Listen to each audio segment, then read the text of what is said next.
Welcome to the RiverNorth Capital Management 2014 Closed-End Fund Market Review. My name is Alan Webb, and I'm a member of the Portfolio Specialist team at RiverNorth. For those of you not familiar with the firm, RiverNorth is an investment management firm who focuses on opportunistic investment strategies, including the trading of closed-end funds and equity volatility. The firm is Chicago-based, founded in 2000, and is the investment advisor to the RiverNorth mutual funds and the general partner to several limited partnerships. I'm very pleased today to be joined by RiverNorth's CIO and portfolio manager, Patrick Galley. Thanks for joining us today, Patrick. Thanks, Alan. So, Patrick, looking at the closed-end fund market in 2014, were there any major changes in the composition or size of the closed-end fund market? Really, the closed-end fund market stayed relatively the same as the beginning of the year, roughly $300 billion in size. There were some contractions because of fund mergers. Roughly 30 funds merged into 15 funds. So we contracted from that sense, but we also had 8 IPOs. So looking at the history of IPOs for the last couple of years, I believe it's correct that 2010 through maybe 2013 saw an average of 20 or so deals a year, heavily focused on the fixed income part of the spectrum. Was that the same for 2014?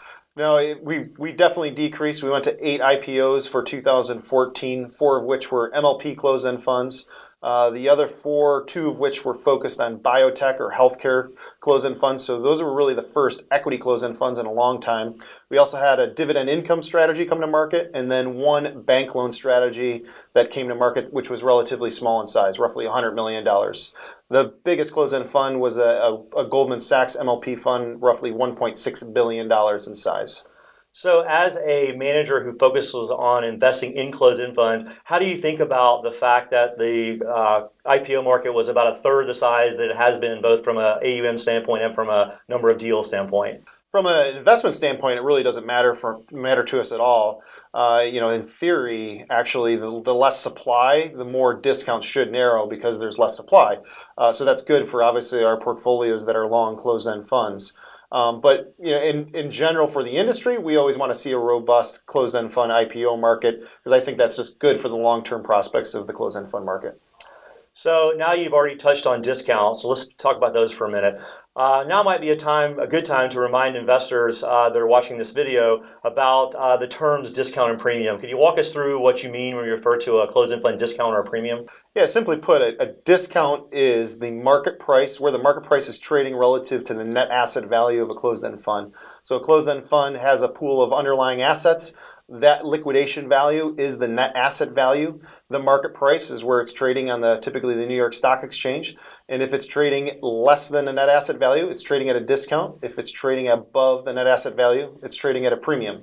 So when I look at a chart of discounts for 2014, it seems like we started the year at about a 7% discount for the market, and we ended the year at about 7% discount for the market. Is that as simple as the story is? We kind of started at 7 and ended at 7, and that's all that happened for the year? Not quite that simple, but not that far away. We didn't have the volatility that we experienced in 2013, that's for sure, where we had extreme discount widening due to taper talk. 2014 was definitely more tame than 2013. But at the end of the day, discounts did stay relatively wide, if not wider than where they started.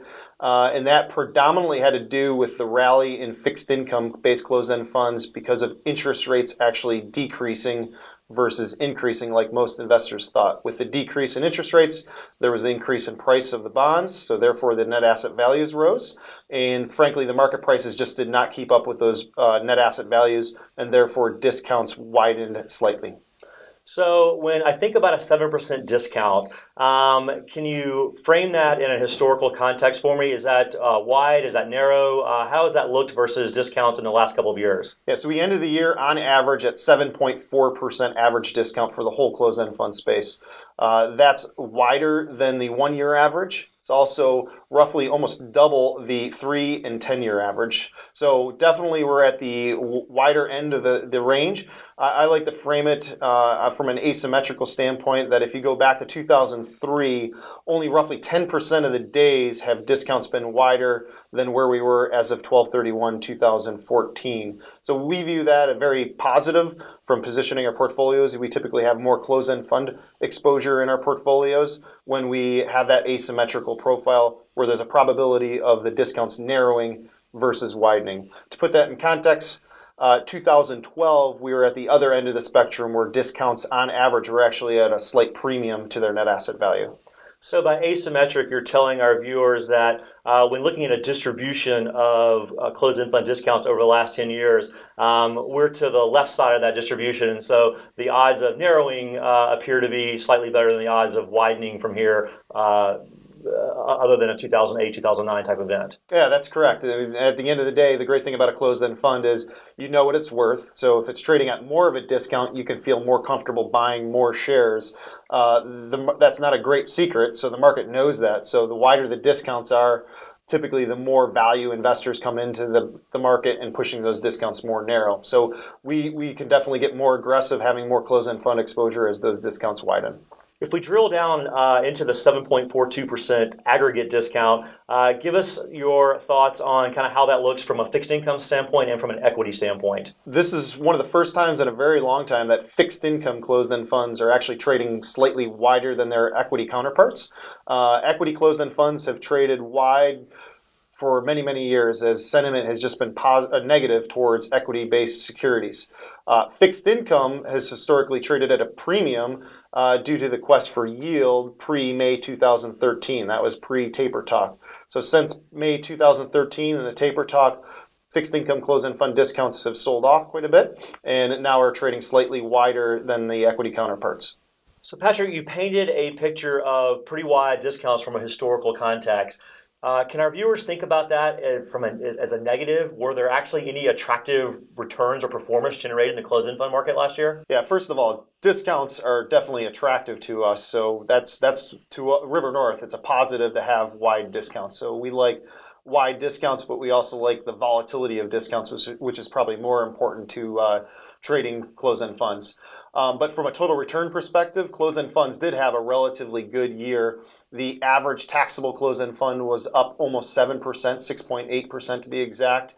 And then non-taxable, i.e. municipal bond closed-end funds were up over 15% total return. So investors shouldn't necessarily take a negative view of where absolute discounts are. The asset class return is also very important when looking at the total picture for closed-end funds. Very much so. And I would say if you're able to buy those asset classes at a discount, and the wider the discount it is, the better a buy it is. So to that point, if both equity and fixed income discounts are somewhat equally wide, people can buy an asset allocation, if you will, at a discount through the closed-end fund market. Yeah, you go across all asset classes in the closed-end fund space, and virtually every asset class is at a wide level. So really, that's great for us in constructing our portfolios, because we can create very diversified portfolios across all asset classes and buy them at attractive discounts.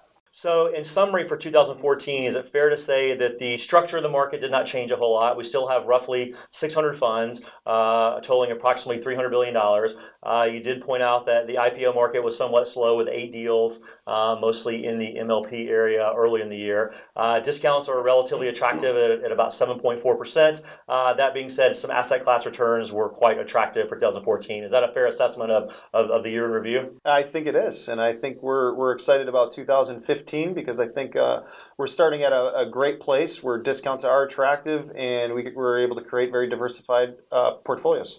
Well, let's talk about 2015 for a minute, because I know that's on most investors' minds. I certainly realize RiverNorth is not a macro shop per se, and prognostication is not what RiverNorth is in the business of doing. But if you had to think about discounts going forward instead of backwards, sort of what would you highlight as some of the potential positives and maybe even a negative on where we are from a discount perspective?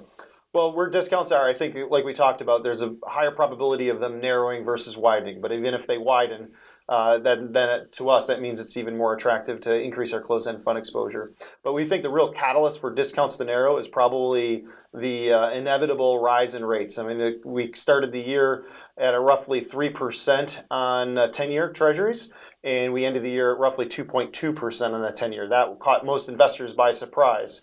But for us as an investor, that gave us almost a free option on where rates go. If rates continue to go up, I think discounts would have narrowed, and so therefore they're pricing in that fear of the further rate rise. So again, we're starting the year now at roughly 2.2%.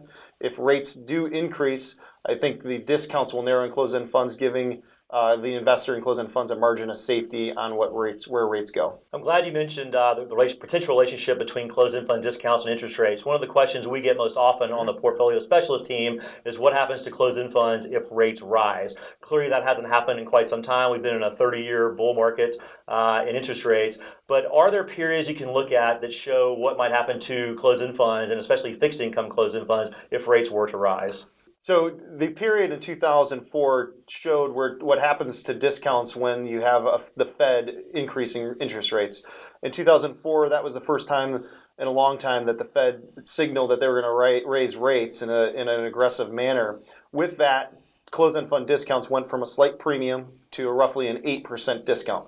It's almost identical to what occurred in 2013 with the taper talk, where we were trading at a slight premium and then ended the year at a significant discount to their net asset value. We think it's going to be very similar outcome too, where in 2004 to 2006, as the Fed started to ratchet up rates, discounts did narrow. And that was a cushioning or margin of safety that investors got by investing in closed-end funds. So we think the catalyst for a lot of these fixed income closed-end fund discounts to narrow is a rate rise. Patrick, interesting and somewhat counterintuitive that discounts were narrowing as rates were rising. How about the volatility of discounts in that time frame? Was this sort of a straight shot as discounts narrowed, or were discounts sort of all over the place? Yeah, so as the Fed was raising rates, discounts did narrow, but they definitely did not take a straight path narrower. So that volatility, though, is good for us to trade around. So we would not like nothing more than rates or discounts to narrow and then widen and narrow and widen, because it gives us the ability to trade around closed-end funds, be opportunistic trading around closed-end funds and their discounts, harvesting the excess return that the discounts offer. So is it fair to say you're not telling our viewers that if rates rise, discounts will narrow, but certainly there is historical precedent for that, and the volatility created from rates rising is also something that your team looks forward to? Yeah, most importantly, there's that margin of safety that discounts are already baking in the fear of the rate rise. So if rates do increase, the fear has to subside because you can't have continuous fear. So I think you're going to have continuous fear no matter where rates go, but at a certain level, that fear will start to subside. Well, Patrick, we certainly appreciate your comments on the 2014 market that was and your excitement over the potential opportunity in 2015. So thanks for being here today. Thanks, Alan. And with that, our time is up, and we thank you for yours.